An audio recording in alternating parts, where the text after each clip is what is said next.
तो परमात्मा कहते हैं कि सुरपति दुखिया भूपति दुखिया, रंग दुखी बपरीती हो, कहे कबीर और सब दुखिया, एक संत सुखी मन जीती। अब मन जीती कैसे होगा? मन जीतने का तरीका मालिक ने बताया है कि गुरु के वचन का पालन करें। गुरु जी आपको क्या बताएंगे? शराब, मांस, तम्बाकू, चोरी, ठगी, जारी, भाई किसी प्रकार का भी और बकवाद नहीं करनी है। ये आपने मन जीतना पड़ेगा और मन जीता जाएगा गुरु जी के आदेश तय। और गुरु जी के वचन का पालन नहीं करोगे आपको आध्यात्मिक मार्ग में लाभ नहीं मिलेगा। और दूसरा आपको क्या बताया जाएगा? ज्यों राखो त्यों ही रहूं, ज्यों राखो त्यों ही रहूं, अमरा के चारा खाने जाद खरीद हूं गुलाम तुम्हारा।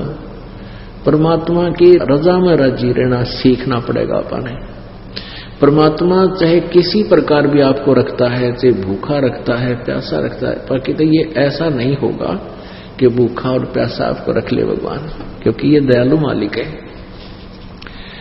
उसके बच्चे जो सही भक्ति पर लग रहे हैं वो भूखे प्यासे नहीं रह सकते, उनके परमात्मा को नींद नहीं आओ। फिर भी परमात्मा हमें याद दिलाना चाहते हैं, हम डिमांड करते हैं कोई बहुत बड़ी किसी वस्तु की, छोटी वस्तु की, और वो हमें नहीं मिल पा रही है। हम भक्ति साधना भी कर रहे हैं तो अनजान व्यक्ति जिनको ज्ञान नहीं है वो अपनी सारी भक्ति का, सारे माइंड का जो ना जोर, सारी टेंशन इस बात पर ला दे कि भगवान यो हो, ये लगा देता है, ये हो जा, मुझे ये वस्तु मिल जा, नौकरी मिल जाए या कोई और वस्तु मिल जाए। तो सुख प्राप्ति के लिए संत सुखी मन जीती हो। यदि हम किसी वस्तु को पाने का प्रयत्न कर रहे हैं और नहीं मिल रही है तो ये सोचना चाहिए इसमें कोई हमारी भलाई है। परमात्मा जो करता है वो सही करता है। ये बातें हृदय में समानी पड़ेंगी, ये फार्मूले अपनाने पड़ेंगे इस इक्वेशन को सोल्व करने के लिए कि परमात्मा जो करता है वो गलत नहीं करता। ठीक है, हमने अनजानो नचे कति गलत लगता हो क्योंकि हम जीव हैं। एक भक्त ने कथा सुनाई, वैसे भी ये कई जगह लिखा हुआ सब पुस्तकों में, कि एक राजा था और राजा का मंत्री, राजा और राजा का मंत्री ये दोनों ही पहले धार्मिक लोग होते ही थे। और वो एक स्वाभाविक बात है, जो उच्च पोस्ट प्राप्त होते हैं, राजा होते हैं, ये पिछले जन्मों के भक्ति साधना से ही होते हैं। इनके अंदर भगवान का थोड़ा बहुत डर बना ही रहता है।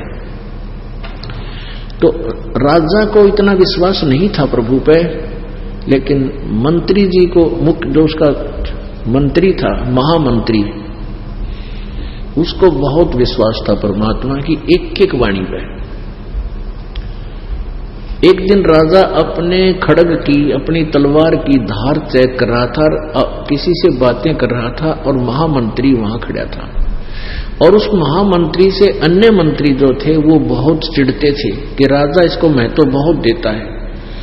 आगे पीछे से राजा के कान भी भरते थे कि ये महामंत्री आपका अच्छा नहीं है, ये आपका जो है हितैषी नहीं है, हमने इसके बारे में ऐसा सुना। लेकिन राजा नहीं मानता था, क्योंकि राजा ये मानता था कि धार्मिक आदमी है, भगत आदमी है, गलत नहीं हो सकता, ये ईर्ष्यावश बोल रहे हैं। तो एक दिन वो मंत्री अन्य और महामंत्री और राजा खड़े थे और तलवार की धार को ऐसे वैसे हाथ लाकर यूं चेक करते हैं। राजा का बातों में ध्यान हो गया और वो धार तलवार की इतनी तेज होती है उंगली कट गई, उंगली कट गई राजा की। और राजा ने कहा मर गया मैं तो भाई, नाश हो गया। तो महामंत्री ने कहा कि बहुत अच्छा हुआ। अब राजा की तो 100 पे सुई गई कि देख निकम्मा आदमी, मेरी उंगली कट गिरी, उन्होंने कहा है बहुत अच्छा हुआ। तो उसके फिर वह बात भी खटक गई कि मंत्री ठीक क्या करते कि वो दुश्मन है मेरा, मेरी उंगली कटी, ये खुशी मना रहा है, उन्होंने कहा बहुत अच्छा हुआ। राजा ने कहा कि इसको जेल में डाल दो, वो कैद में डाल दिया। 5-4 महीने के बाद, 5-6 महीने के बाद राजा की वह कटी हुई उंगली का पीड़ा बंद होगी, बाकी वो टूंड सा नौका नो रह गया, वो ठीक हो गया जितना था। वह कट की जरूर इतनी, वो घाव भर गया उसका कटने के बाद। अब फिर उसने कुबद भाई के जंगल में शिकार करने जाते हैं, और महामंत्री वो चापलूस चुन लिया जो उस भगत की निंदा करा करता, महामंत्री की जो कैद में डाल, वो चुन लिया महामंत्री। और शहर से शिकार खेलने जंगल में चले गए, रास्ता भूल गए, जंगल में बिचुल गए, वहां फंस गए, दिशा भूल गए। तो उस जंगली लोगों का कोई त्योहार था, और उनके पुरोहित ने कह रखा था भी आज देवी के नर बलि चढ़ानी है, नर मनुष्य को काट के इसके चरणों में उसका खून मुंह के लगाना है, यानी बलि आदमी की बलि करनी है इसको, इन बकरे और जोटियां की नहीं, तब ज्यादा खुश होगी। तो उस कबीले के जो थे आदमी सब इधर उधर किसी आदमी की तलाश में चल पड़े। उन्होंने वो दोनों घोड़ों पर थे, वो दोनों घोड़ों वाले घेर लिए, तीर ले रहे चारों तरफ से, सैकड़ों आदमी घेर लिए, पकड़ लिया, पुरोहित के सामने खड़े कर दिए कि लो जी एक छोड़ दो बलि। पुरोहित बोला ठीक है, 2 चढ़ा देंगे, देवी और ज्यादा खुश होगी। तो उस पुरोहित ने कहा कि ये देखो इनका कोई अंग भंग ना हो, अंधा काना लूला लंगड़ा कोई टुंडा ना हो। उनकी फिर निरीक्षण किया गया तो हाथ आगे कराए तो एक राजा की जो व्यक्ति की उंगली कटी हुई थी, पुरोहित को बताया गया। पुरोहित बोला भाई ये नहीं चलेगा, इसको छोड़ दो।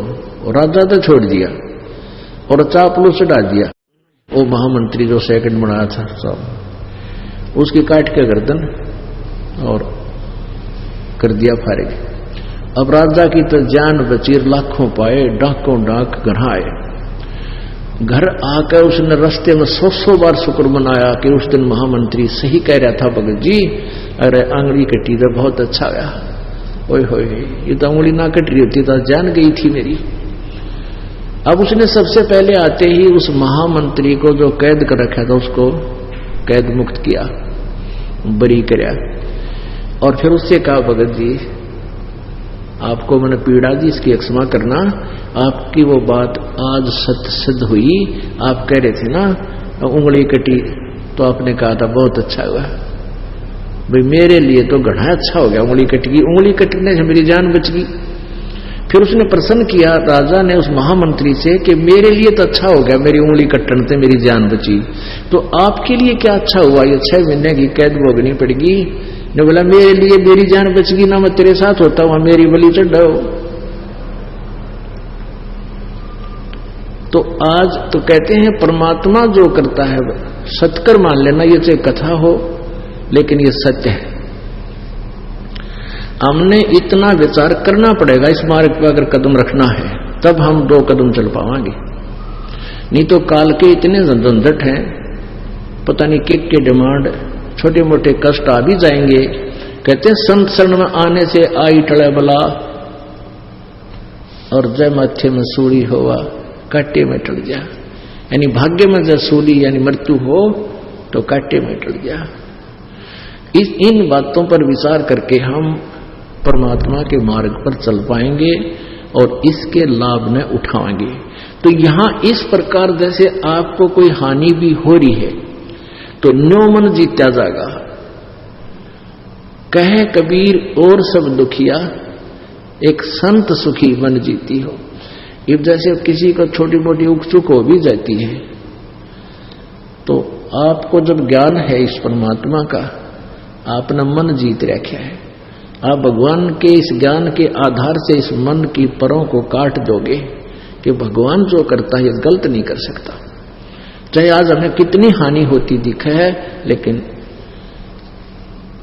परमात्मा जो कर रहे हमारे हित में है। यदि हम अपने नियम पर, धर्म कर्म पर ठीक है, और यदि हमने अपना धर्म कर्म में बिगाड़ रखा है, नामखंड कर रखा है, मर्यादा भंग कर दी, तो फिर तो वो हानि स्वाभाविक सही हो रही है आपको। फिर उसमें भगवान का रोल खत्म हो गया, आपकी किस्मत चल रही है।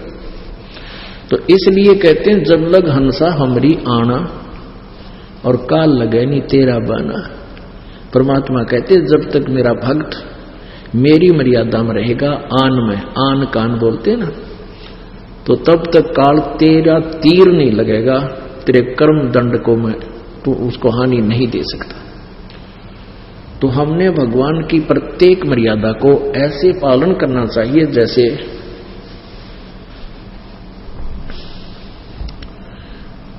खेल के खिलाड़ी होते हैं, उनकी मर्यादाएं होती हैं, और जरा सी मर्यादा यानी नियम भंग होने से वो फाउल हो जाता है, उसको बाहर फेंक देते, निकाल देते, बाहर बैठ जा। तो इसी प्रकार पुण्यात्मा हमने फाउल नहीं होना, खेलना है तो ढंग से खेल है, ना तो अपने घर बैठ जा। कोई भी काम आप करोगे उसको मर्यादा में और सच्ची लगन से करने से, सावधानी से करने से बात बनेगी। नाम खंड नहीं होना चाहिए। काल का सबसे पहला दाव है आपका नाम खंड होते ही। मान लीजिए कई से भक्त हैं जो नाम खंड कर गए, आना भी छोड़ गए, उनके पिछले संस्कार ठीक हैं, हो सकता 5-4 वर्ष वो ठीक निकल जाए, लेकिन जब और आगे चल के तो उनको बड़ा भारी कष्ट होगा ही होगा। अब जैसे किसी ने नाम ले लिया, अच्छी आत्मा है, लेकिन नाम खंड कर दिया, और उसी समय उसको एक भयंकर कर्म की चोट आनी थी, परमात्मा का तो हाथ हट गया, परमात्मा का जो स्पोर्ट था वो नहीं रहा, और आप पर कुदरती वो फिर कर्म की दंड आएगी, आपको घनी हानि हो जाएगी। तो ऐसे इस अध्यात्म ज्ञान को समझना आपने, और तभी हम इस मार्ग पर चल पाएंगे। अब जैसे माता गर्भ को रखे यत्न बनाए, ठेस लगे तो छन होए तेरी, ऐसे भक्ति जा